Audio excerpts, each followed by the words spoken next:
Another night of heavy losses for the Conservatives. Many of England's big councils are Tory-free zones.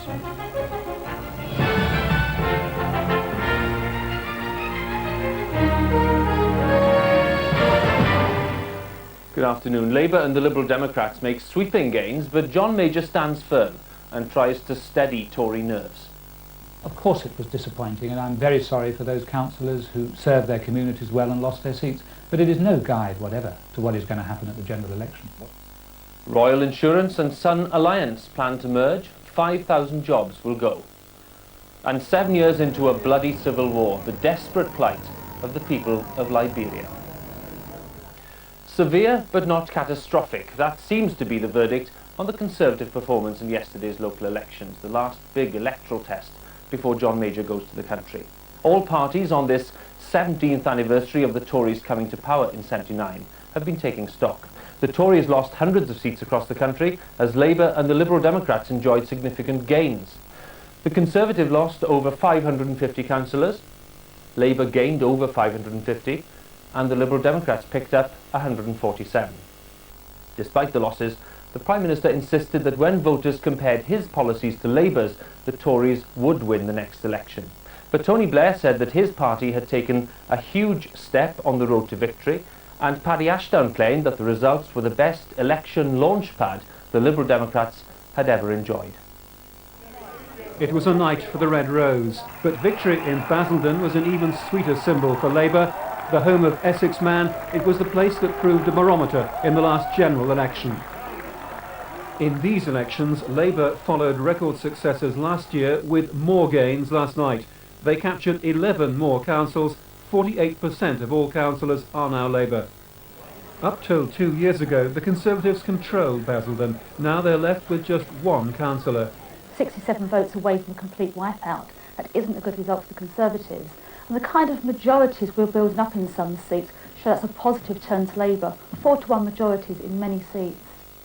Labour captured councils in other Conservative heartlands. They took Peterborough, where the Tory chairman Brian Mulwiney is MP, as well as councils like Charwell in Oxfordshire and Hertsmere in Hertfordshire. For the Conservatives, who last year suffered their worst ever losses, it was a case of hanging on.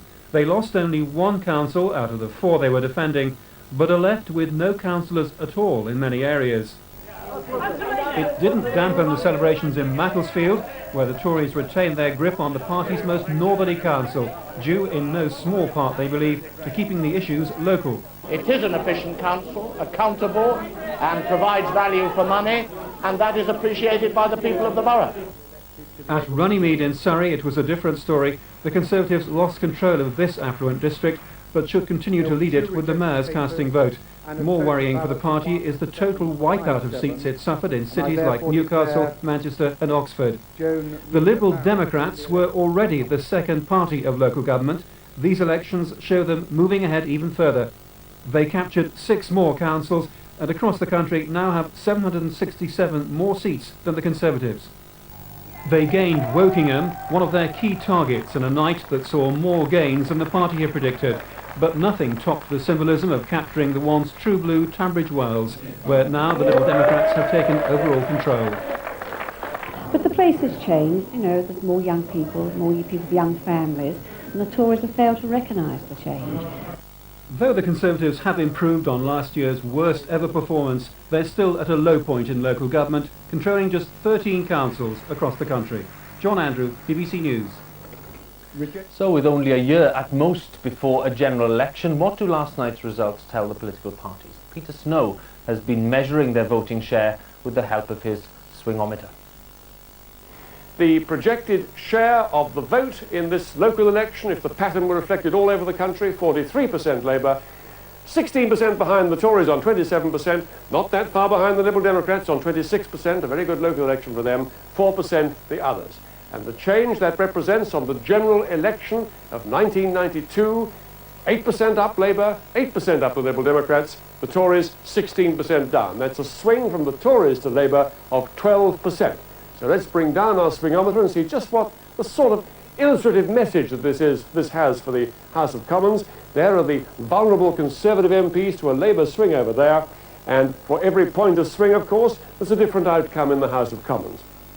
There's the Conservative majority we estimate of 27 on the new boundaries. There would be, if there was no swing at all at the next election from the Conservatives to Labour, all Labour need is to turn just 14 of these blue Conservative seats red, and they've wiped out the Conservative majority.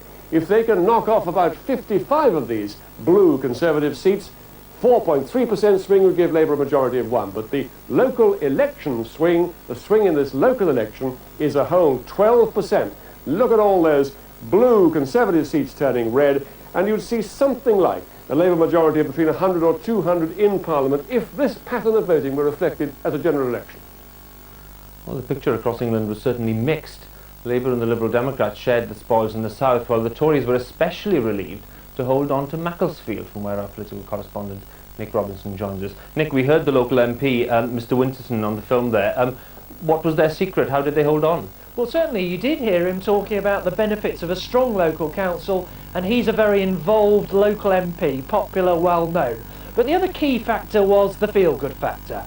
Labour call this seat, this area, an island of southern prosperity transferred to the north. And certainly it is a wealthy area, a lot of businessmen, a lot of professionals, a lot of managers. But there's sign of a general feel-good factor. Unemployment in this area is now down below 4%, and the Tories will be hoping that that sort of prosperity will spread elsewhere and bring them the same sort of electoral rewards. There was some talk of the Liberal Democrats making gains in Macclesfield before yesterday, and that's not obviously happened. Mr Blair, the Blair effect, anything to do with that? Well, it does seem to be the case. The Liberal Democrats needed to win at least 4 wards from the Conservatives to end Tory control here. But what we saw is that the swing since the last general election and the council election at the same time was all to Labour because of Tony Blair. The Liberals didn't move at all, and what this meant is the opposition vote in effect wasn't having an effect. What happened is the Tories held on each of those target seats from the Liberal Democrats, and in one case, in fact, won one. So Tony Blair's popularity can, in certain cases, actually have a negative effect for the opposition. Nick, thanks very much indeed. We'll go over to Peterborough, where Lance Price joins us. Lance, Peterborough, a significant result for Labour. Well, significant enough, Huw, for John Prescott to come here this morning and lead a little victorious walkabout through the market square here. I think perhaps the reason he did that, and the key significance, of course, is that this is the seat represented in Parliament by, at the moment at least, by Brian Mawhinney, the Tory party chairman. But Labour have been doing increasingly well in Peterborough.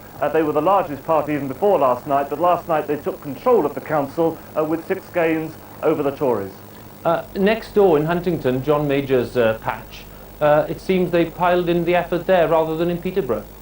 Yes, I think what happened was that last year in Huntingdon they were surprised to suffer 4 losses to Labour, and that really shocked the troops in John Major's own backyard. So they were pulling out all the stops there. They really felt that they had to stop John Major suffering another humiliation on his doorstep. So they really did do everything they could, and I think John Major is personally popular in Huntingdon, and that made a big difference. Up here in Peterborough, however, the leaders, the Tory leaders, were saying privately that this election was lost for them down in London, not here. There was nothing they could do here to stem the tide nationally. And that's an implied criticism, although they would never say so publicly, of both John Major and, I guess, the local MP, Dr Mawhinney. Lance, thanks very much indeed. We'll nip over to Wokingham, where Triona Holden is waiting for us. Triona, very good result there for the Liberal Democrats, and it seems that where they have established themselves as the main opposition to the Conservatives, they obviously resist any inroads by Labour. Certainly that does seem to be the case. Now, the Tony Blair and New Labour aren't a factor at all here. They're not even on the map. It's a straight head-to-head between the Conservatives and the Liberal Democrats. Last year they surprised everybody by having 4 gains on the Conservatives. They've built on that gain by 3 seats last night, which gives them an overall majority of 4. So as you've already seen, they were completely ecstatic here because this is a Tory stronghold traditionally. John Edwards, the local MP, pretty prominent. You can't get more prominent than that. Why are they rebelling so much? Why have they gone against the Tories to that extent? There's no chance, of course, that Mr Edwards is going to lose that seat at the election. Well, people here are saying that what's happened is that families who've lived here for generations have voted Tory for generations. We actually have young families who've moved to this area who are professional people. They work in the computer industry, people commuting into the city. These have all been traditional Tories, but they've become so disgruntled that basically they've packed up their portraits of Margaret Thatcher and John Major and walked away from the party in disgust. Triona in Wokingham, thanks very much indeed. Now, local election results so close to the next general election are inevitably being scrutinised more carefully than ever at the party headquarters. Our political correspondent Carolyn Quinn has been testing their mood. Nick, how are you, Nick? You've had a difficult night, I know. You must be feeling disappointed. An early commiseration call from the local government minister for some of the 550 Conservative councillors who woke up this morning without a post. All the pundits were saying that this is meltdown, this is terminal, and the fact is it isn't. While it wasn't the worst-case scenario that some had expected, there was still no disguising the feeling of despair within the party around the country.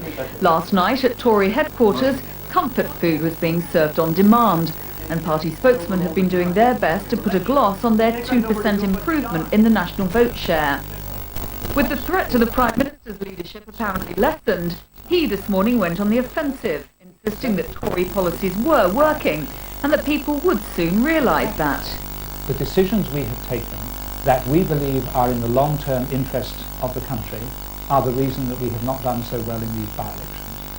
But I think when people see the impact upon that, as it works its way fully through, I think they will sit back and make a different judgment. Newspaper headlines this morning highlighted the scale of the task for the Conservatives, but there were few signs this morning that the opposing wings of the Westminster Party were willing to bury their differences and restore unity.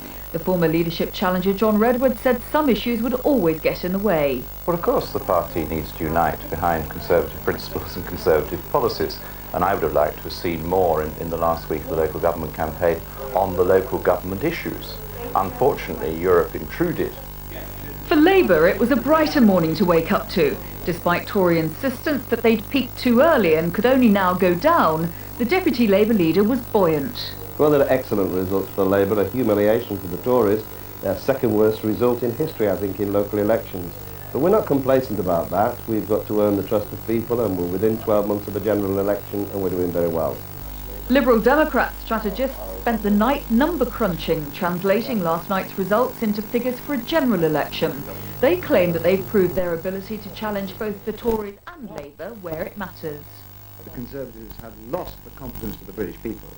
Labour's performance last night, which falls short of what they would hope to have achieved, and particularly a decline in votes, shows that they have yet to win the confidence of the British people, and that places us in a very important position.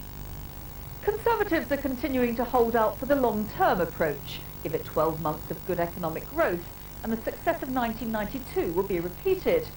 The problem is that in 1991, a year before that election, the Conservatives were neck and neck with Labour. This time, after last night's results, they're 16% behind, and that shows the true extent of the task of recovery for them. Carolyn Quinn, BBC News, at Conservative Central Office.